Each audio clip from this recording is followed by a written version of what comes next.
Pero bueno, a la hora de configurar una posible alianza y de que usted, digamos, resultara ya electo como candidato, tendrá que asumir posición sobre ciertas cuestiones de carácter internacional, ingeniero.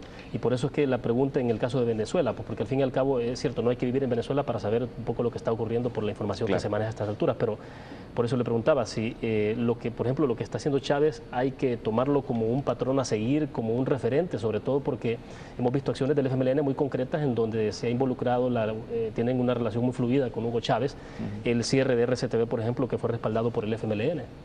Bueno, mire, yo se lo voy a poner al revés.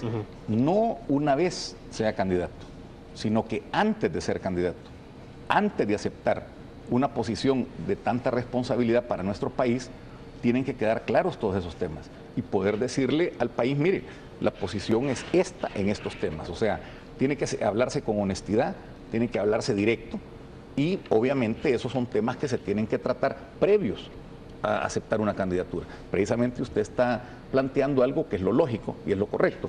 Se hace una negociación en función de planteamientos, se llega a un consenso, si es que se encuentra el consenso, y una vez esto se logra, entonces se publica o se publicita a la población.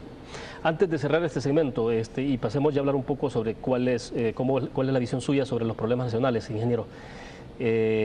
Usted viene bueno, fue ministro durante la administración de Alfredo Cristiani, fue presidente de la Central Ejecutiva Portuaria CEPA, de la Comisión, durante la administración del presidente Armando Calderón Sol. ¿Eso de alguna forma no cree que a usted lo convierte en corresponsable de ciertas decisiones que se tomaron en ese momento y que las tomó un partido como Arena, que es un partido de derecha? Mire, definitivamente que uno cuando está en un puesto de estos es responsable de las decisiones que toma y también de las posiciones que toma para evitar ciertos planteamientos o ciertas disposiciones. En esto, pues, lo importante es analizar, hay mucha documentación en la hemeroteca de los periódicos, también grabada o también filmada, sobre las posiciones que se tomaron en términos, por ejemplo, de la privatización de la banca, de la privatización de los fondos de pensiones y las distribuidoras de energía eléctrica, el tema de la telefónica, las alzas de salarios, la protección al consumidor, el tema del etanol, y así le puedo seguir mencionando mucho, William, donde plantean precisamente cuál es el perfil que hemos tenido ante posiciones encontradas de otros miembros del mismo gabinete. Entonces yo siento que la clave es decir, bueno, ¿cuáles fueron sus... Entonces, evaluar si eso está bien hecho o está mal hecho. Si esto es una debilidad o no, en lo personal creo que no lo es. ¿Por qué? Porque eso genera niveles de confianza en decir, bueno, esta persona estuvo 3 años, 8 meses, 3 años, 9 meses, prácticamente en la administración Cristiani y casi 4 años con la administración Calderón Sol, y lo que planteó fue esto, esto y esto, y lo que ejecutó fue eso. Porque hablar es bien fácil, decir que se van a hacer unas cosas es bien fácil, pero resistir a la tentación de la impunidad, de la corrupción, de la incapacidad, de la improvisación, del aprovechamiento, eso es mucho más difícil. Entonces me parece a mí que lo más importante es analizar cuáles han sido las posiciones y afortunadamente puedo decirle que estas posiciones en temas centrales no han cambiado, definitivamente no han cambiado. Porque bueno, de alguna forma en la sinopsis planteamos que su fortaleza de alguna forma se ve en función de que la gestión pública de alguna forma le da a usted la experiencia, pues tiene esa experiencia, lo que no tienen otros nombres que ya figuran dentro de la agenda de algunos partidos dentro de la izquierda.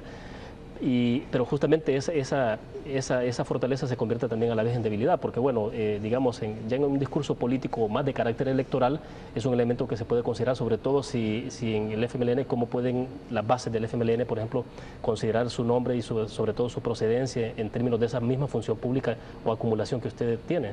Como le repito, esto será considerado no solamente por las bases del FMLN, sino ha sido considerado por sectores de la sociedad civil, y posiblemente, supongo, por otros partidos políticos, a la luz de las posturas, a la luz de los planteamientos y de lo que se ha ejecutado en ese periodo. Eso es lo más importante.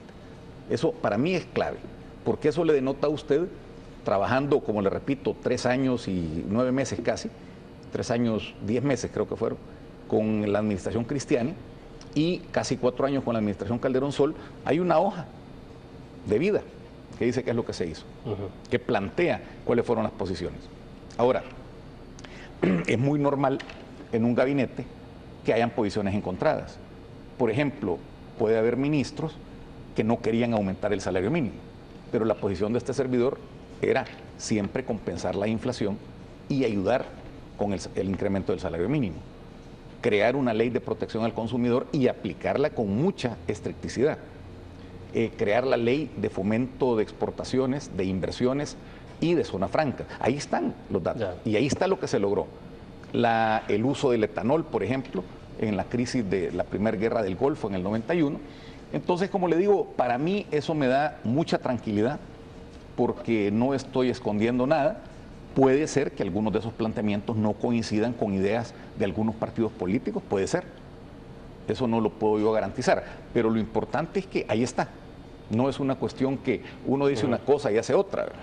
Bueno, perfecto. Vamos a ir en este momento a una pausa comercial, pero ya regresamos esta plática que sostenemos con Arturo Sabla, posible candidato presidencial. Ya volvemos.